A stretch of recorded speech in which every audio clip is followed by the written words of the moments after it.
Good afternoon, conference. Earlier this year, we witnessed an unprecedented attack of foreign aggression in our streets in the form of the attempted murders of Sergei and Yulia Skripal in Salisbury. This incident caused shock and outrage across the country, and in many ways, it clarified some of the threats that we face. It came as a stark warning that we live in dangerous times. But at the same time, it brought out the very best in our society and our community.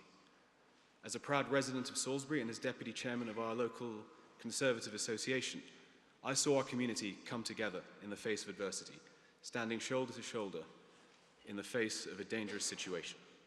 I also saw the magnificent work done by our public services firsthand, whether it was our police force who worked tirelessly to not just protect, but also to reassure our residents, or whether it was the hospital staff and the first responders who saved the lives of not just the Skripals, but also Detective Sergeant Nick Bailey, who was first on the scene, or even of our local Conservative councillors who did everything in their power to support the city, its people and its businesses through providing free parking and a range of other support measures.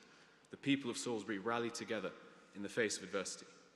And I wanted to take this opportunity to highlight that sterling work done by our public sector workers and to thank them for it on behalf of our association and of the residents of our city.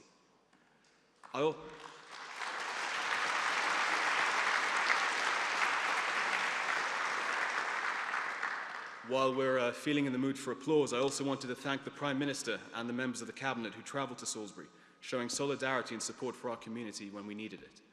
And the warmth and welcome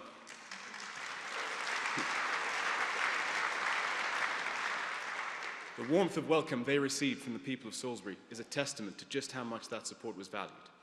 I also wanted to thank John Glenn, our local Member of Parliament, who was indefatigable in his defence of the city and ever present in providing support for its people, its businesses and its communities. I can now pause for applause if you're still in the mood.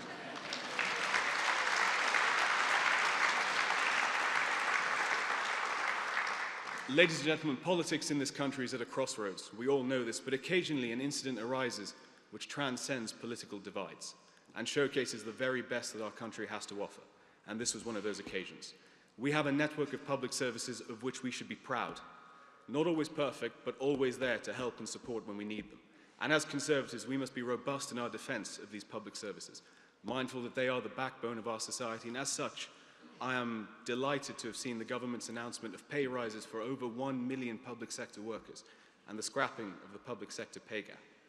This is just one way of showing our gratitude and support for the people doing some of the most important jobs in our country, who I know from experience are always there when we need them. It is the least we can do for the people who do so much for us. Thank you.